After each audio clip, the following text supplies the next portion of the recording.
وسلم وبارك على نبينا الكريم محمد بن عبد الله صلى الله عليه وسلم وعلى آله وأصحابه أجمعين ومن تبعهم بإحسان إلى يوم الدين. أما بعد، فيا عباد الله، أوصي نفسي وإياكم بتقوى الله، فقد فاز المتقون، كما قال الله سبحانه وتعالى في كتابه الكريم وهو أصدق القائلين: أعوذ بالله من الشيطان الرجيم. يا أيها الذين آمنوا اتقوا الله حق تقاته ولا تموتن إلا وأنتم مسلمون. اسمعوا أيها الأخوة ما قال الله تبارك وتعالى في آية أخرى: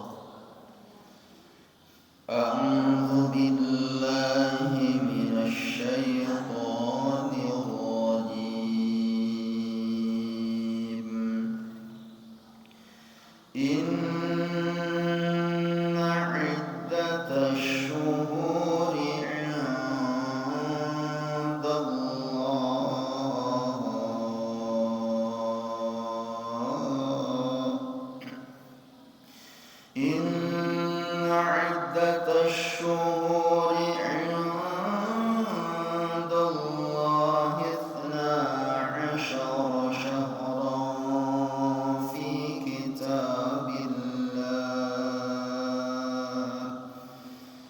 كتاب الله يوم خلق السماوات والأرض، منها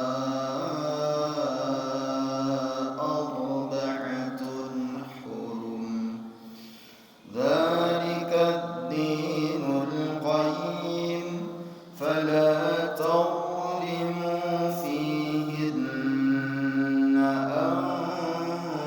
أنفسكم، وقاتلوا المشركين كافة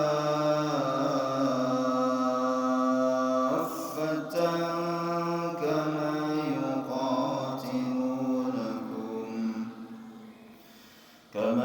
يقاتلونكم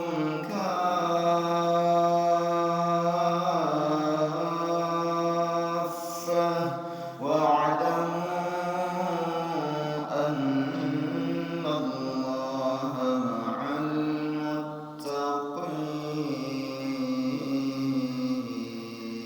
المتقين. اللهم بك أصبحنا وبك أمسينا وبك نحيا وبك نموت وإليك النشور.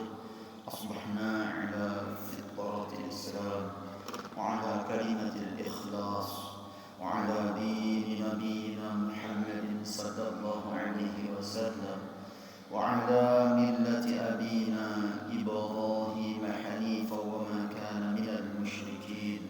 رضينا بالله ربا وبالإسلام دينا وبمحمد نبيا ورسولا. اللهم إنا نسألك علما نافعا ورزقا طيبا وعملا متقبلا. إخوة الإيمان، معاشر المسلمين والmuslimat, para ibu, para bapak, saudara sekalian yang terhormat, yang berbahagia, rahimakumullah. Dalam kutipan ayat pada surat yang ke-9, surat At-Taubah, ayat yang ke-36 yang telah kami bacakan pada muqaddimah tadi. Bapak Ibu, satu-satunya surat dalam kitab suci Al-Quran di antara 114 surat yang ada secara keseluruhan, satu-satunya yang tidak boleh dibacakan basmalah. baik itu pada permulaan ayat atau mungkin saya dan panjenengan sekalian mengutip pada pertengahan maupun pada penghujung daripada ayat dalam surat yang kami maksud, tidak boleh dibacakan atau dalam istilah yang lain haram hukumnya dibacakan Bismillahirrahmanirrahim di dalamnya. Surat yang dimaksud satu-satunya itu adalah surat At-Taubah. Di dalam ayat 36 dalam kutipan firman Allah Subhanahu wa taala menyatakan a'udzubillahi minasyaitonir rajim. Inna iddatash syuhuri 'indallahi 12 syahran fi kitabillah. Yauma khalaqas samawati wal ard minha arba'atun hurum ila akhir ayat. Shadaqallahu. Di dalam ayat 36 surat At-Taubah ini, kalau kita terjemahkan kutipan firman Allah yang sudah kami bacakan, sesungguhnya jumlah bulan menurut Allah Subhanahu wa taala, sekali lagi kami ulangi, sesungguhnya jumlah bulan, perhatikan, bukan menurut manusia, tapi menurut Allah Subhanahu wa taala ialah 12 bulan. Sebagaimana dalam ketetapan Allah Subhanahu wa taala pada waktu Allah Subhanahu wa taala menciptakan langit dan bumi. Di antara dari 12 bulan kepemilikan Allah Subhanahu wa taala yang ditegaskan di dalam ayat 36 At-Taubah ini dikenal dengan istilah arba'atun hurum. Ada 4 bulan yang disebut dengan bulan haram. Hadirin rahimani wa rahimakumullah, menghikmah daripada ayat yang kita bahas pada pagi hari ini, yang pertama yang perlu digarisbawahi bahwa di dalam berkehidupan kita di alam dunia ini, kita senantiasa diidentikan dengan waktu yang senantiasa berubah, berpindah dan terus berjalan menuju titik akhirnya. Dari detik menjadi menit, menit menjadi jam, jam menjadi hari, hari menjadi bulan, bulan pun berganti menjadi tahun. Maka hadirin rahimani wa rahimakumullah, dalam peredaran perjalanan bumi ini sesungguhnya Allah Subhanahu wa taala memiliki 12 bulan. Hal ini seperti yang disampaikan oleh Allah, saya analogikan dengan kalimat Allah Subhanahu wa taala di dalam ayat yang lain, inna dina indallahil Islam. Sesungguhnya agama kepunyaan Allah, kepemilikan Allah, agama satu-satunya yang diridhoi oleh Allah Subhanahu wa taala itu adalah al-Islam. Nah, konteksnya dalam redaksi ayat 36 surat At-Taubah ini, boleh jadi bulan-bulan yang lain itu ada dalam peredaran benak pikiran kita. Dan bahkan di dalam lingkungan masyarakat kita secara luas, saya yakin bahkan anak yang masih kecil seusia SD dan seterusnya hafal di luar kepala ketika kemudian dihadapkan dengan bulan-bulan dalam kalender miladiah. Januari, Februari, Maret, April sampai diakhiri dengan bulan Desember. Itu lumrah. Tapi di sisi yang lain dilema. Di dalam ayat 36 surat At-Taubah ini Allah terangkan dengan sejelas-jelasnya Allah memiliki 12 bulan, dan 12 bulan yang dimaksud itu adalah kalender Hijriah, kalender Islam. Dilema yang kami maksud itu hadirin rahimani wa rahimakumullah, sungguh tidak banyak di antara mungkin saya dan panjenengan sekalian, atau pada umumnya secara keseluruhan yang notabene umat Islam secara kuantitas terbesar di dunia ini adalah Islam. Tapi dilemanya adalah banyak di antara umat Islam itu yang jauh lebih hafal bulan-bulan dalam kalender miladiah daripada bulan-bulan dalam kalender Islam. Padahal ketika Allah Subhanahu wa taala menegaskan di dalam firman-Nya, dimasukkan melekat dengan kalamnya, maka sesungguhnya, dalam hemat pandang kami, itu merupakan hal yang sangat prinsip. Ini merupakan bagian dari akidah.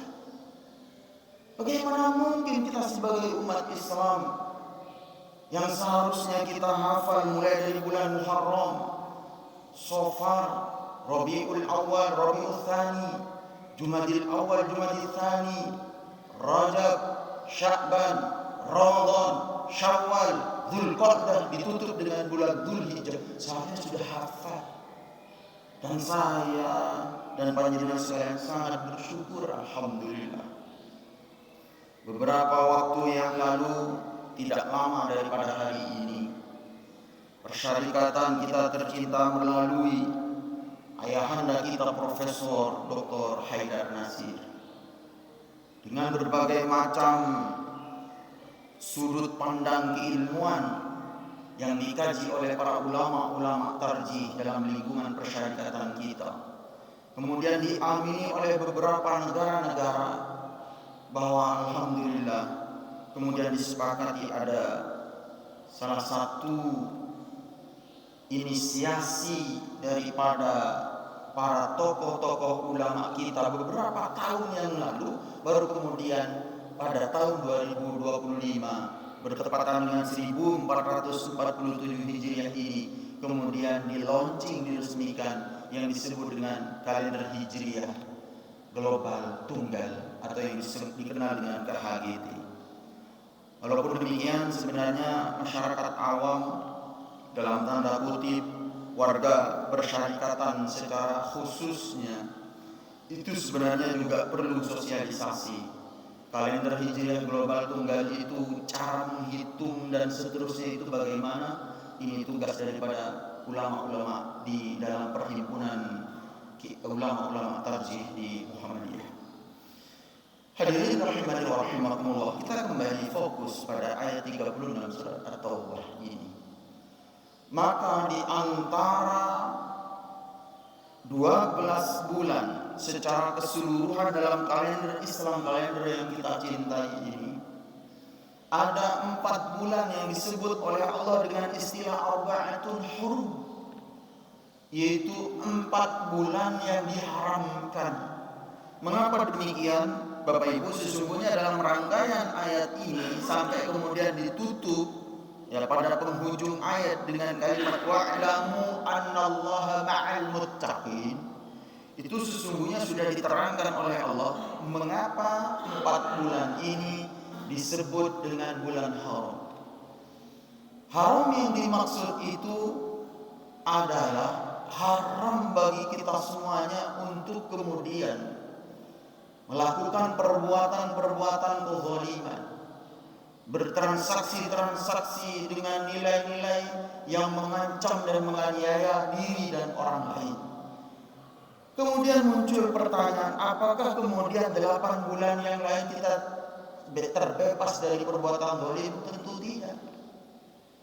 Tapi lebih dispesifikkan dan dikhususkan, pada 4 bulan ini kita harus jauh lebih berhati-hati terhadap perbuatan zalim, terhadap salah satu akhlak mazmumah, akhlak sayyi'ah, akhlak yang tidak baik.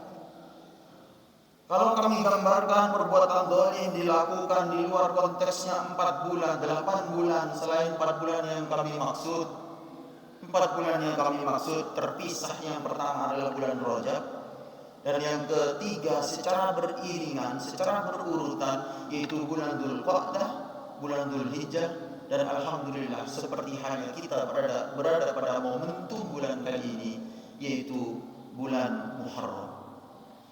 Maka hadirin rahimani wa rahimakumullah, rahimakumullah, sungguh orang yang berbuat zalim pada 4 bulan itu kadar kualitas daripada dosanya jauh lebih besar.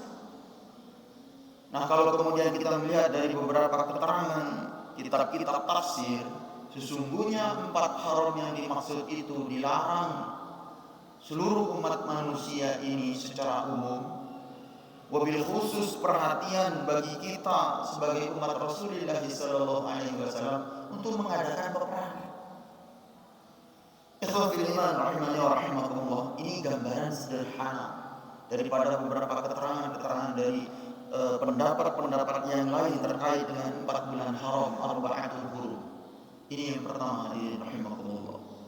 Kemudian yang kedua, menginspirasi daripada ayat yang kita bahas pada kesempatan pagi yang cerah penuh berkah di rumah Allah Subhanahu wa taala ini.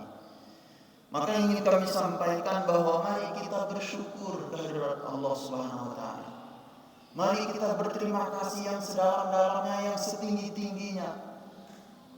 Dihaturkan kehadirat ilahi Rabbi.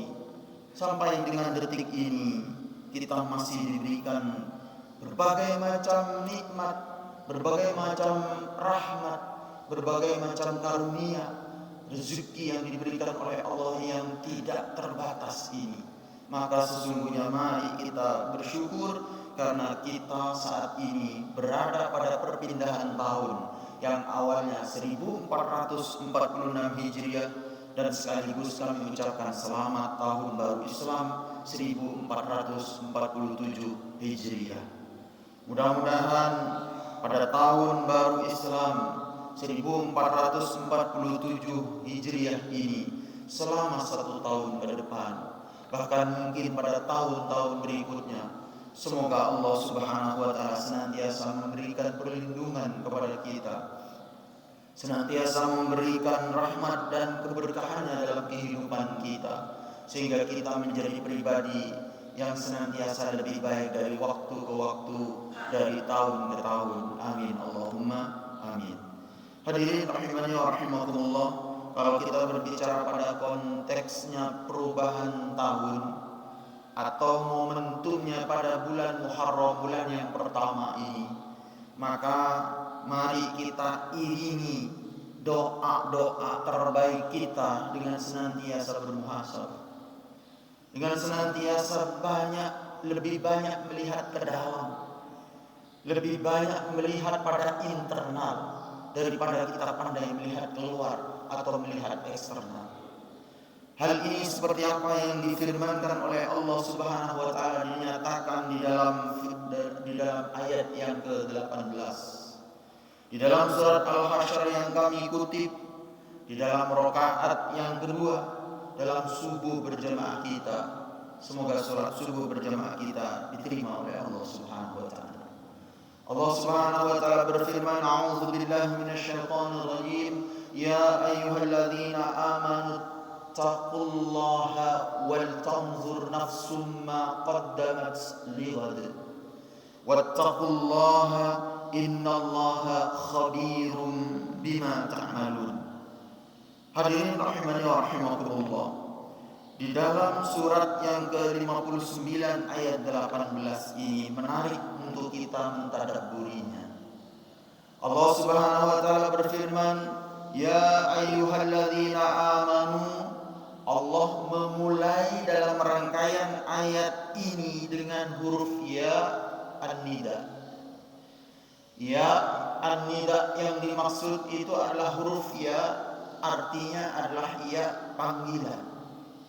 Panggilan yang dimaksud itu adalah panggilan yang luar biasa istimewa, bukan panggilan yang remeh-temeh, bukan panggilan yang kemudian tidak terpandang, bukan panggilan-panggilan sederhana, bahkan sangat-sangat istimewa.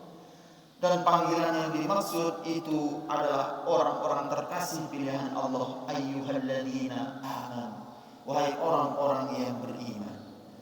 Ittaqullah, bertakwalah kalian semuanya kepada Allah. Takwa yang seperti apa diterangkan oleh Allah dalam ayat yang lain 102 surat Ali Imran, yaitu haqqa tuqatih, takwa dengan sebenar-benarnya takwa. Kemudian dilanjutkan dalam rangkaian ayat ini, wal tanzur nafsum ma qaddamat lighad, dan hendaklah setiap dari jiwa dan hendaklah dari setiap diri kalian memperhatikan betul apa yang telah lalu diperbuatnya untuk hari esok. Wattaqullah, dan bertakwalah kepada Allah Subhanahu wa taala. Innallaha khabirum bima ta'malun. Sesungguhnya Allah Subhanahu wa taala maha teliti, maha detail di dalam melihat apa yang kalian kerjakan.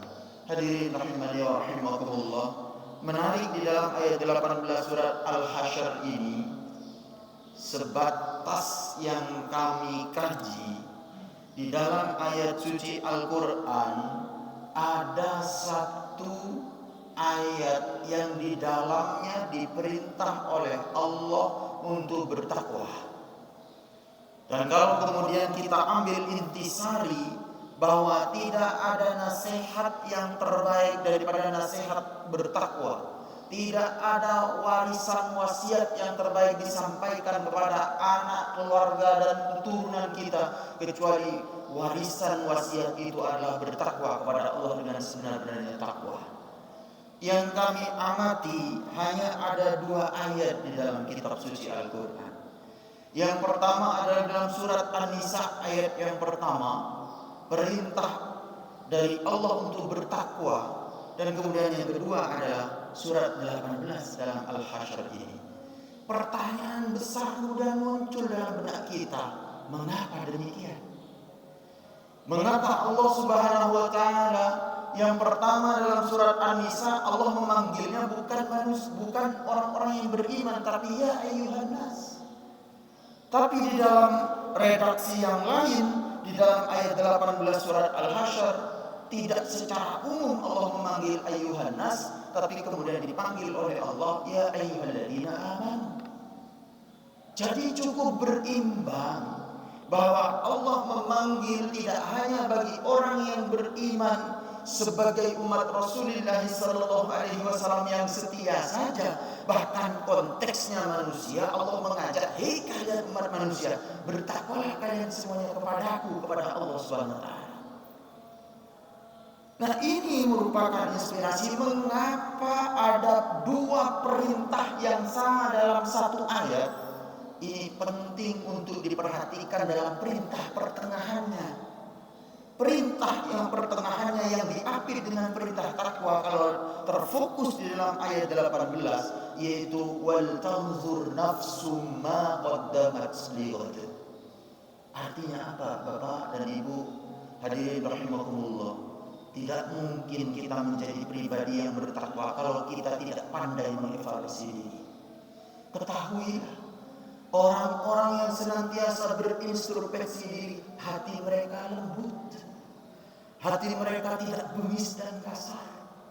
Ketika mereka di masa-masa kelam yang lalu ada perbuatan salah, mereka evaluasi diri, mereka berubah untuk lebih baik. Tapi kalau orang yang tidak pernah mau bermuhasabah, yang tidak mau melihat ke dalam internal mereka, hati mereka kaku, kasar, bahkan kemudian mati, naudzubillah min dzalik. Ini merupakan bagian dari akhlak atau bagian dari nilai yang sangat penting yang diperintahkan oleh Allah Subhanahu wa taala. Mari kita banyak-banyak bermuhasabah.